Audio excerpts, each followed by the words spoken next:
Chris? It's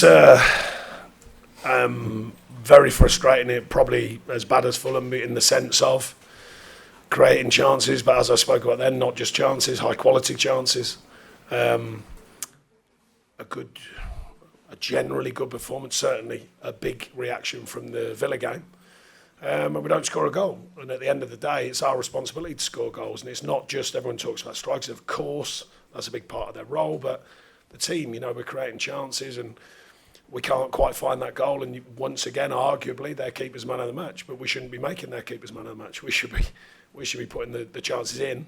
And then no one talks about their keepers. But so strangely, a reverse kind of positive in some ways, but it's not a positive when you don't win a game. The first game of the season, we go, right, okay, created lots of chances. Learn from that, take it on. We've done it again today. And then you go, right, okay, that's the second time out of 3 games. One got away, weren't good enough in the middle game. But that game, we've played well. We should be winning that game, and we don't. So that's a big frustration. And I said to the players, I put responsibility on the defensive side of the game when we're not right, which I did against Villa, because we were miles off. Well, then I've got to ask questions about why we're not taking chances, because so many go missing there. So many really good chances today don't end up in the back of the net. So how concerned is that for you, Charlotte? We've spoken about concern and that word before. It's a reality. I've just seen it 2 out of 3 games. It's been there for a long while. I think everyone knows that. Correcting it. We're trying to, both in the group, we're trying to, with the players we've signed, we're trying to, if we can get others in. There seems to be that underlying thing that we've kind of still surprising when people say, why haven't we signed 2 strikers? I've tried to make it clear we haven't got pots of gold. So we are trying to construct deals. There might be things getting closer, but they're only maybes. You don't know until they're actually done. So, and then, to add it in as well, it's not helpful when we've got the injuries we've got.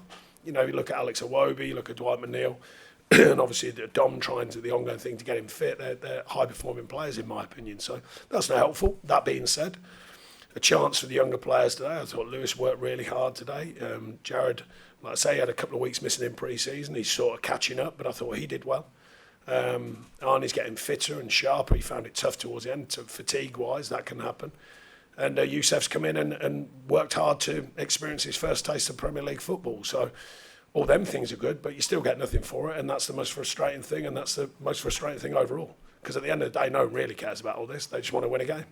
Any frustration over the Corey goal being rolled out with the AR? I haven't seen it back, so I'll wait and see how tight that is. But it's not just about that. We were in so many good positions today to score a goal, and we didn't. Sean, you mentioned the players are missing through injury. When they're back, are you confident that there are enough solutions in this squad to solve the goal shortage? Well, we found solutions last year, but we found them, in the dying breaths of the last game of the season. The idea was to not be in that situation again. I think it's fair to say, I haven't got all of the history, but the theme before I got here was that kind of thing, and it was last season a lot of, conceding, not scoring enough goals and that sort of thing. So therefore, there's a collective mentality towards that. It's not just about a striker. We've got very talented players here. So how many are going to stand up and take them chances? And as I said, if I'm going to question the unit on a defensive side and the team and their responsibility and their delivery of performance, then we've got to question it on the attacking side as well. And I have done to the players. I said, we have to take responsibility for how many chances we're creating and not scoring a goal. Because out of them 2 games, Fulham in this game, that is an abundance of chances at this level of the market, which is, we all know, it's very difficult to create so many gilt-edged chances and not take them. What do you make of the performances of Dan Juma and Dobbin coming into the starting line? Yeah, I think I just covered that, but yeah, they've worked hard. Lewis is, he's only just finding his way. Arnie's just getting true fitness, but he's worked hard to try and affect it. Obviously, we know he's not an out-and-out striker. And then Jared's done well, as I said, during the week. He'd missed a couple of weeks. We're waiting for him to just get ready and be as close to being ready, because obviously that's the main thing that gets you really sharp, is playing out there. But I thought he delivered a decent performance. And in the last 2 games, it's been 5 goals conceded. I wonder, there's a load of focus on what you need to do, apparently, in the forward areas. But do you believe there's work to be done? Would you like to see new signings made defensively to show the team up? Well, if you've got the amount of money that it costs to do all of that, that would be really helpful. Before someone said I was being flippant in the week, I wasn't. I was just trying to be myself. But at the end of the day, all these things cost money. It's not. It seems to be that I have to point that out because I get so many questions about it. If we did have loads and loads and loads of money, I think it's fair to say we'd be changing all sorts because things haven't been right for a long time.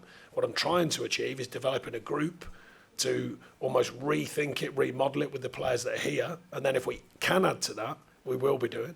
Players. I also get the question about players leaving last season. That's not rocket science either. We can't give everyone a contract because quite obviously we're having to cut our cloth accordingly. So maybe it wasn't obvious, but we're making it obvious. So we're trying to work in the market diligently. I mentioned that in the week. We're trying to construct deals, and they do have to be constructed because we can't just be in the situation to go, right, there you go, there's all the money that you want. That's clearly not the situation.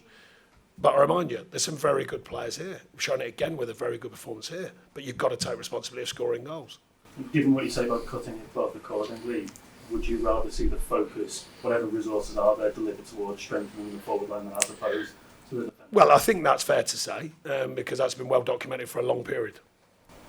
Cheers. Thanks, Paddy. We'll go to Sorry, Shane. can you see if Beto from Udinese is close at home? We'll wait and see. Chairman's. Wait and see about all these names that keep getting banded. There's some that are real and there's some that are not. Okay, folks. Sorry? Not you. I'll probably get told off for making that joke as well, but they don't know me and you know each other. It's all right, thanks, Okay. mate. Thank you. Cheers, guys.